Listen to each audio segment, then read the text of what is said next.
হতাশাগ্রস্ত হয়ে বান্দা যখন কাঁদতে থাকে আর ডাকতে থাকে, ইয়া আল্লাহ, ইয়া রহমান, ইয়া রহিম, ইয়া হাইয়ু, ইয়া কাইয়ুম।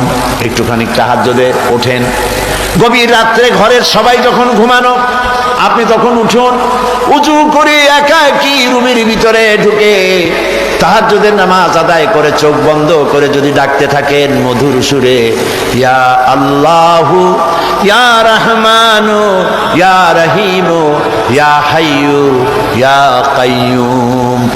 আল্লামা ইকবাল বলেছেন, দিল সে जो बात निकलती है असर रखती है पर नहीं मगर ताकते परवाज रखती है।